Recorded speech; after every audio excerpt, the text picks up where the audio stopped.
حضرت اما عائشہ الصدیقہ رضی اللہ تعالی عنہا فرماتی ہیں اور رسول اللہ صلی اللہ علیہ وآلہ وسلم نے ارشاد فرمایا کہ یہ 6 بدبخت لوگ ہیں جن پر اللہ تبارک و تعالی بھی لعنت کرتا ہے اور میں بھی ان پر لعنت کرتا ہوں اور سابقہ انبیاء کرام بھی ان پر لعنت کرتے ہیں۔ تو دیکھو اللہ کے پاک محبوب علیہ السلام جن کو اللہ تبارک و تعالی نے رحمت للعالمین بنا کر بھیجا، تمام جہان والوں کے لیے اللہ نے انہیں رحمت بنا کر بھیجا، وہ آقا کریم بھی ان پر لعنت کر رہے ہیں۔ یہ کون ہیں بدبخت 6 لوگ جن پر اللہ کے پاک محبوب علیہ السلام اللہ تبارک و تعالی اور سابقہ انبیاء کرام لعنت بھیج رہے ہیں؟ پہلا فرمایا کہ وہ شخص جو کتاب اللہ میں زیادتی کرتا ہے، یعنی اللہ تبارک و تعالیٰ کے کلام میں زیادتی کرتا ہے، قرآن کریم میں زیادتی کرتا ہے، جیسے قرآن کریم میں اپنے آپ سے کچھ باتیں ڈال لیتا ہے، اپنے آپ سے کچھ نہ کچھ اس میں ایڈ کر لیتا ہے، ایسے آدمی پر اللہ تبارک و تعالیٰ کی بھی لعنت ہے، اللہ کے رسول کی بھی لعنت ہے اور سابقہ انبیاء اکرام کی بھی لعنت ہے۔ اور دوسرا فرمایا کہ جو شخص اللہ تبارک و تعالیٰ کی تقدیر کو جھٹلاتا ہے، جو شخص اللہ تبارک و تعالیٰ کی تقدیر پر ایمان نہیں رکھتا، ایسے شخص پر اللہ تبارک و تعالیٰ کی بھی لعنت ہے، اللہ کے رسول کی بھی اور سابقہ انبیاء اکرام کی بھی لعنت ہے۔ اور تیسرا فرمایا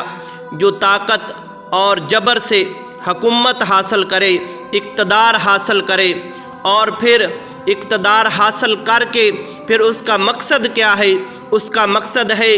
کہ ان لوگوں کو عزت دینا جن لوگوں کو اللہ تبارک و تعالیٰ نے ذلیل کیا ہے، اور ان لوگوں کو ذلیل کرنا جن کو اللہ تبارک و تعالیٰ نے عزت عطا فرمائی ہے، ایسے لوگوں پر اللہ تبارک و تعالیٰ کی لعنت ہے۔ جس طرح آج ہمارا دور ہے، جنہیں اگر لوگ منتخب کریں تو وہ اقتدار میں آئیں، وہ تو ٹھیک ہے، لیکن جو طاقت اور جبر سے حکومت حاصل کریں جیسے اب ہمارے پاکستان میں ہیں، ایسے لوگوں پر اللہ تبارک و تعالیٰ بھی لعنت کرتا ہے، اللہ کا رسول بھی لعنت کرتا ہے اور سابقہ انبیاء کرام بھی ان پر لعنت کرتے ہیں۔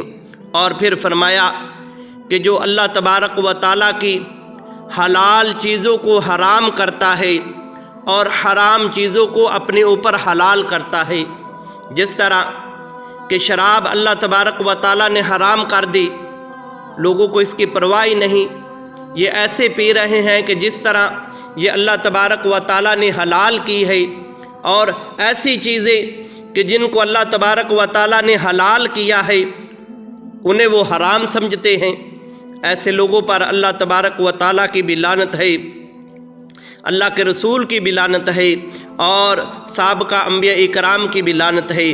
اور پانچواں فرمایا کہ جو میری اولاد میں جن چیزوں کو اللہ تبارک و تعالیٰ نے حرام کیا ہے وہ ان کو حلال کرتے ہیں میری اولاد میں سے۔ اور چھٹا فرمایا کہ جو میری سنت کو حقیر سمجھتے ہیں، حضور فرمایا کہ جو میری سنت کو حقیر سمجھتے ہیں ان لوگوں پر اللہ تبارک و تعالیٰ کی لعنت ہے۔ سنت کیا ہے؟ جس طرح کہ داڑھی مبارک ہے، داڑھی مبارک میرے آقا کریم صلی اللہ علیہ وآلہ وسلم کی سنت ہے۔ ایک تو داڑھی نہ رکھنا، سنت کو ترک کرنا، یہ تو گناہ ہی ہے، لیکن اگر داڑھی نہ رکھی بھی نہیں اور پھر اسے حقیر سمجھ کر نہیں رکھی، اگر کسی نے داڑھی رکھی ہے ان لوگوں کو بھی حقیر سمجھنا، تو اللہ کے پاک محبوب علیہ السلام نے ارشاد فرمایا کہ میری سنت کو حقیر سمجھنے والے پر اللہ تبارک و تعالیٰ لعنت کرتا ہے اور میں بھی ان پر لعنت کرتا ہوں اور سابقہ انبیاء کرام بھی ان پر لعنت کرتے ہیں۔ دوستو، اللہ تبارک و تعالیٰ ہمیں ان لوگوں سے محفوظ فرمائے اور اللہ تبارک و تعالی ہمیں اپنے حفظ و ایمان میں رکھے۔ اللہ تبارک و تعالی ہمیں ان لوگوں جیسا نہ بنائیں، یہ جو 6 لوگ اللہ کے پاک محبوب علیہ السلام نے بیان فرمائے ہیں۔ ویڈیو کو اختتام کرتے ہیں۔ تمام تعریفیں اس وحدہ لا شریک کے لیے اور تمام درود و سلام اس آخر الزمان نبی احمد مصطفیٰ جناب محمد مصطفیٰ صلی اللہ علیہ وآلہ وسلم کی پاک ذات پر، اور تمام دعائیں والدین کے لیے جن کے والدین زندہ ہیں، اللہ انہیں عمر خضری عطا فرمائے، اور جن کے والدین اس دنیا سے چلے گئے ہیں اللہ تبارک و تعالی انہیں جنت الفردوس میں اعلیٰ مقام عطا فرمائے۔